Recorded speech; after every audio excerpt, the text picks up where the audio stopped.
So hey guys, welcome back to another video of codes of Rohan. ये हमारे complete जावा course का 10th video होने वाला है। एंड इस वीडियो में हम लोग देख रहे होंगे कि कैसे हम लोग एक यूज़र से इनपुट ले सकते हैं inside our Java program. So without wasting any time, let's start the video.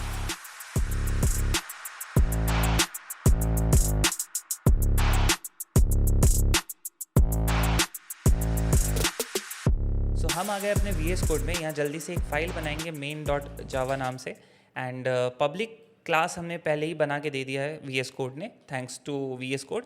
And then हमें अभी इसके अंदर बनाना है मेन मेथड। तो हम यहाँ लिखेंगे public static void main string arcs.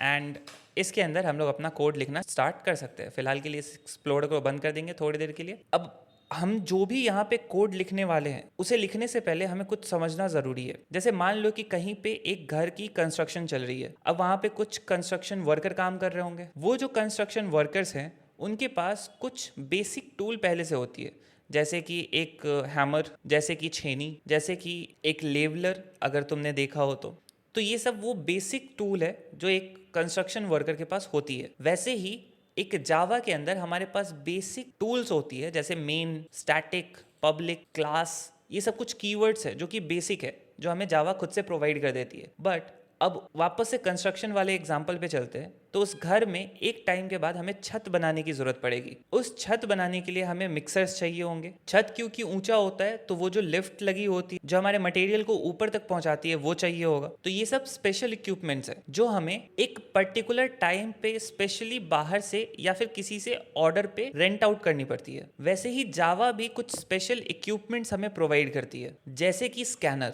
अब उस इक्विपमेंट का यूज करने के लिए हमें पहले उसे अपने प्रोग्राम में बुलाना पड़ेगा। उसे बुलाने के लिए हम लोग यहाँ लिखते हैं इम्पोर्ट एंड उसका एड्रेस देते हैं कि वो है कहाँ पे। तो ये है java.util.scanner। ये रहा हमारा स्कैनर क्लास। अब ये क्या है और क्यों है और कहाँ है वो देख लेते हैं। तो सबसे पहले हम चलेंगे दिस पीसी में। दिस पीसी के अंदर सी ड्राइव में, सी ड्राइव के अंदर तुम्हें मिलेगा ऑप्शन प्रोग्राम फाइल का। तो हम इसमें जाएंगे, देन जावा JDK lib यानी LIB, एंड इसके अंदर हमें देखने को मिलेगा src.zip नामक फाइल। हम इसे ओपन करेंगे तो इसके अंदर हमें बतेरे फोल्डर्स मिलेंगे। हमें जाना है java.base में। अब जो एड्रेस हमने यहाँ पे लिखा था अपने VS कोड में, हमें वो फॉलो करना है। किसके अंदर? इस जावा बेस के अंदर।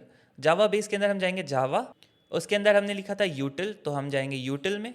एंड देन हमने स्कैनर लिखा था, तो यहाँ पे एक स्कैनर नामक जावा फाइल होगा, scanner.java नाम से। तो अगर हम सर्च करें तो ये रहा हमारा scanner.java। अगर इसे हम ओपन करते अपने VS कोड में तो देखो यहाँ पे टोटल 3090 लाइंस का एक कोड लिखा हुआ है। अगर हम इसमें सर्च करते हैं क्लास स्कैनर तो हमें दिखेगा कि एक स्कैनर नामक क्लास बना हुआ है इसके अंदर, जो कि कुछ इंप्लीमेंट करता है। एंड ये फाइनल कीवर्ड क्या होता है ये सब हम लोग बाद में देख रहे होंगे, जब हम लोग पर्टिकुलरली क्लासेस एंड ऑब्जेक्ट्स के बारे में पढ़ रहे होंगे। फिलहाल के लिए हमें ये जानना जरूरी है कि एक scanner.java नाम से फाइल है, उसके अंदर एक स्कैनर क्लास हमें मिल जाता है। इस पूरे फाइल के कोड को हमने यहाँ पे इंपोर्ट कर लिया एंड अब हमें उससे एक ऑब्जेक्ट बनाना है। तो हम यहाँ लिखेंगे scanner scan equals to new scanner and small bracket open small bracket close. इसके अंदर हम लोग लिखेंगे system.in। अब ये जो system.in है ये स्कैनर क्लास को बताता है कि हम लोग कीबोर्ड से इनपुट लेना चाहते हैं। एंड ये न्यू कीवर्ड एक नया ऑब्जेक्ट बनाने में हेल्प करता है स्कैनर क्लास का। अब हम ऑब्जेक्ट क्यों बना रहे हैं ये सब आने वाले वीडियो का टॉपिक है, तो इस वीडियो में हम लोग वो सब चीज़ कवर नहीं कर रहे होंगे। जस्ट हमें इतना समझना ज़रूरी है कि इस लाइन का मतलब है ये पूरा कोड इंपोर्ट करना हमारे फाइल में, ताकि हम लोग उसका यूज़ कर सके। एंड इस लाइन का काम है एक ऑब्जेक्ट बनाना, ताकि हम इसके अंदर के पावर का यूज़ कर सके विथ दिस नेम, जो कि स्कैन है। अब स्कैन के जगह पे कुछ भी नाम तुम दे सकते हो, एज लॉन्ग एज कि वो वेरिएबल के नेमिंग कन्वेंशन रूल का फॉलो करे। लाइक मैं यहाँ पे कोट्स ऑफ रोहन भी दे सकता हूँ, मैं यहाँ पे रोहन भी लिख सकता हूँ, मैं यहाँ पे SC भी लिख सकता हूँ, या फिर सिर्फ S लिख के छोड़ सकता हूँ। मैंने हमेशा से स्कैन लिखा है इसलिए मैं स्कैन लिख रहा हूँ यहाँ पे। अब हमें ये देखना होता है, जब हम इतना कर लिया तो अब हम यूज़र से इनपुट ले सकते हैं। अब जब हम एक बार यूज़र से इनपुट ले सकते हैं तो हमें ये देखना होता है कि हम कैसा इनपुट यूज़र से लेना चाहते हैं। लाइक अगर मैं यहाँ पे लिखूँ int a equals to scan dot next int, तो इस लाइन को देख के तो मैं थोड़ा सा आइडिया मिल रहा होगा मैंने क्यों कहा कि तुम्हें पहले से पता होना चाहिए कि तुम कौन सा इनपुट लेने वाले हो, क्योंकि तुम्हें उसे कहीं पे स्टोर भी करना है एंड उसका डेटा टाइप तुम्हें पहले से लिखना पड़ेगा। एंड देन स्कैनर क्लास के अंदर हमें बहुत सारे मेथड मिल जाते हैं जो कि डिफरेंट डिफरेंट इनपुट्स लेते हैं। जैसे अगर हम यहाँ पे इंटीजर इनपुट ले रहे हैं तो हमने यहाँ पे नेक्स्ट इंट लिखा, अगर हम बाइट इनपुट ले रहे होते तो हम यहाँ पे नेक्स्ट बाइट लिखते एंड यहाँ पे हमें बाइट लिखना होता। एंड वही अगर हम यहाँ पे बूलियन बना रहे होते बूलियन तो हमें यहाँ पे नेक्स्ट बूलियन लिखना होता, नेक्स्ट बूलियन। अब एक एक करके इस प्रोग्राम को देख लेते हैं, लेकिन उससे पहले मैं यहाँ पे थोड़ा सा एस्थेटिक बनाने के लिए कोड को लिखूंगा system.out.println enter the value below. And then जब हम यूजर से इनपुट ले लेंगे उसके बाद हम लोग लिखेंगे system.out.println you have entered following value and यहाँ पे लिखेंगे system.out.println ए, यानी ए वेरिएबल में जो कुछ भी स्टोर है वो हमें प्रिंट करके दे दो। अगर हम इसे रन करते हैं तो हमें यहाँ पे देखने को मिल रहा है enter a value below. Okay, so हम लोग क्योंकि यहाँ पे बूलियन ले रहे थे तो हम यहाँ पे बूलियन लिखेंगे ट्रू, एंटर मारेंगे तो हमें ट्रू वापस से प्रिंट होके इस लाइन की वजह से दिख रहा होगा। वैसे ही अगर हमें इंटीजर इनपुट लेना है तो मैं यहाँ पे लिखूंगा इंट एंड देन हम नेक्स्ट इंट का यूज करेंगे एंड वापस से इस प्रोग्राम को रन करेंगे। तो यहाँ पे बोल रहा है एंटर अ वैल्यू बिलो, तो हम यहाँ पे एक इंटीजर वैल्यू दे देते हैं 45 एंड एंटर करेंगे तो हमें 45 प्रिंट होके मिल रहा है। लेकिन क्या हो कि हम यहाँ पे ले तो रहे हैं एक integer value as an input, but input करने का बारी आए तो मैं यहाँ पे ट्रू वैल्यू लिख दूँ। अब मैं अगर एंटर करूँगा तो यहाँ पे हमें एक एक्सेप्शन देखने के लिए मिलेगा, इनपुट मिसमैच एक्सेप्शन, यानी जो भी हमने इनपुट करा है और जैसा हम इनपुट लेना चाह रहे थे वो दोनों का डेटा टाइप मैच नहीं कर रहा। यहाँ पे हम एक इनपुट एक्सपेक्ट कर रहे हैं यूजर से एंड यहाँ पे हम लोग जो इनपुट दे रहे हैं वो एक बूलियन है, तो इस वजह से यहाँ पे टाइप मिसमैच आ गया। वैसे ही अगर हमें फ्लोट इनपुट करना हो, let's say float a equals to scan dot, हम यहाँ पे लिखेंगे नेक्स्ट फ्लोट। अब इसे हम रन करेंगे, यहाँ लिखेंगे हम लोग 45.876 एंटर एंड हमें 45.876 यहाँ प्रिंट होके मिल रहा होगा। वैसे ही हम अगर लेट्स से डबल इनपुट लेना चाहे डबल, तो हमें यहाँ पे लिखना होगा नेक्स्ट डबल एंड देन हम इसे रन करेंगे एंड यहाँ पे लिखेंगे लेट्स से 767। ओके, सो यहाँ नहीं, हमें यहाँ पे लिखना है 78.987654 एंटर करेंगे तो हमें सेम चीज़ यहाँ पे प्रिंट होके मिल रहा होगा। वैसे ही अगर हमें एक लॉन्ग इनपुट लेना है तो इसके लिए हमारे पास मेथड है नेक्स्ट लॉन्ग। इसे रन करेंगे, यहाँ पे हम लोग लिखेंगे एक लॉन्ग नंबर, लेट्स से मैं इतना बड़ा नंबर लिखूंगा एंड एंटर करूंगा तो सेम चीज़ हमें प्रिंट होके मिल रहा होगा। तो अभी तक हमने देखा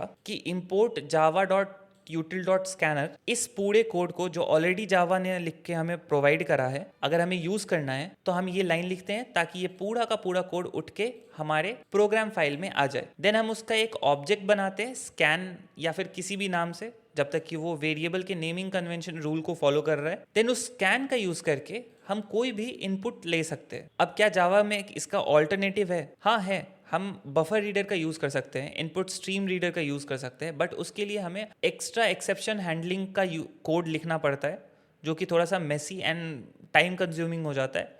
एंड स्कैनर एकदम क्लीन कोड लिखने में हमारा हेल्प करता है, इसलिए ज्यादातर प्रोग्राम में हम लोग स्कैनर क्लास का ही यूज करते हैं। एंड लास्टली, अगर हमने एक स्कैन नामक ऑब्जेक्ट बनाया है स्कैनर क्लास का, तो जब हम लोग यूजर से उसका सारा इनपुट ले लेते हैं उसके बाद हमें एक लाइन लिखना होता है स्कैन डॉट क्लोज। इसका मतलब होता है यहाँ पे स्कैनर का ऑब्जेक्ट क्लोज हो रहा है एंड इसके बाद हम लोग कोई भी इनपुट नहीं ले पाएंगे। अगर इस प्रोग्राम में और भी कुछ लाइन हो, जैसे system.out.println प्रोग्राम एंडेड एंड उसके बाद है int a equals to scan dot next int, तो अब ये काम नहीं करेगा। एक नाम से ऑलरेडी वेरिएबल बन चुका है तो हम यहाँ पे b बना लेते हैं एंड देन हम इसे प्रिंट करके भी देखेंगे साउट b। अगर हम लोग ये करते हैं तो सबसे पहले हमसे ये वैल्यू मांगा जो कि इस लाइन को एग्जीक्यूट कर रहा है, तो हम लोग यहाँ पे लॉन्ग ले रहे हैं तो हम यहाँ पे एक लॉन्ग वैल्यू देंगे, एंटर करेंगे, हमें वो प्रिंट होके तो मिल रहा है इन दोनों लाइन की वजह से, लेकिन उसके बाद हमने लिख दिया स्कैन डॉट क्लोज, देन हमने लिखा प्रोग्राम एंडेड, तो वो भी हमें प्रिंट होके मिल रहा है। उसके बाद वापस से हम लोग यूजर इनपुट लेने का कोशिश कर रहे हैं, लेकिन हमें यहाँ पे लिख रहा है स्कैनर क्लोज्ड। स्कैनर को ऑलरेडी क्लोज्ड कर दिया गया है, जो कि सही बात है, हमने इनपुट लेने से पहले ही स्कैनर को क्लोज कर दिया था, स्कैन ऑब्जेक्ट को क्लोज कर दिया था, इसकी वजह से हम यहाँ पे इनपुट नहीं ले पा रहे। तो इन दोनों लाइन को मैं हटा दूंगा।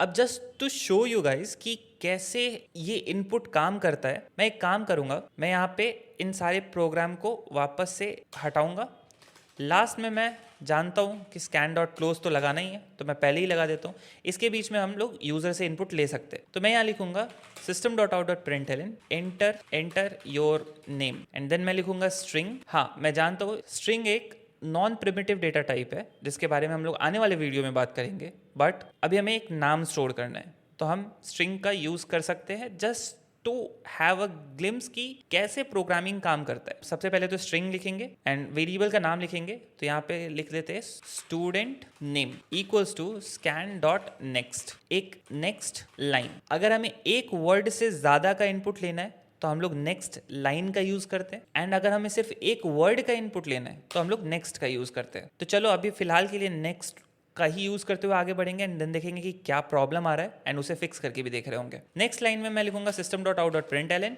एंटर योर एज, एंड इस एज को हम लोग बाइट में स्टोर कर रहे होंगे। Byte student age equals to scan dot next byte, and अब हम यहाँ पे प्रिंट कर रहे होंगे अपना statement system dot out dot println your name is, and then मैं यहाँ पे प्लस लिखूंगा एंड यहाँ पे लिखूंगा स्टूडेंट नेम एंड देन वापस प्लस लिखूंगा एंड देन मैं यहाँ पे लिखूंगा एंड योर एज इज, वापस एडिशन का साइन एंड स्टूडेंट एज। अब ये मैंने क्या किया, अगर इसे तोड़ के देखें तो सबसे पहले हमने यहाँ पे क्या क्या लिखा है देखो, एक स्ट्रिंग लिखा, देन हमने प्लस का साइन दिया, देन हमने स्टूडेंट नेम वेरिएबल यहाँ लिखा। अब ये क्या करेगा, यहाँ पे ये जो प्लस है, जब हम लोग किसी स्ट्रिंग पे प्लस का यूज करते हैं तो वो उसे कॉनकैटिनेट करता है। तो इसे समझने के लिए कॉनकैटिनेशन क्या होता है, एक एग्जाम्पल से समझते हैं कि हमारे पास दो वेरिएबल है, एक एस नाम का वेरिएबल है, एक टी नाम का वेरिएबल है। एस के अंदर दिस इज स्टोर है एंड टी के अंदर रोहन स्टोर है। अगर मैं प्रिंट करने का कोशिश करूं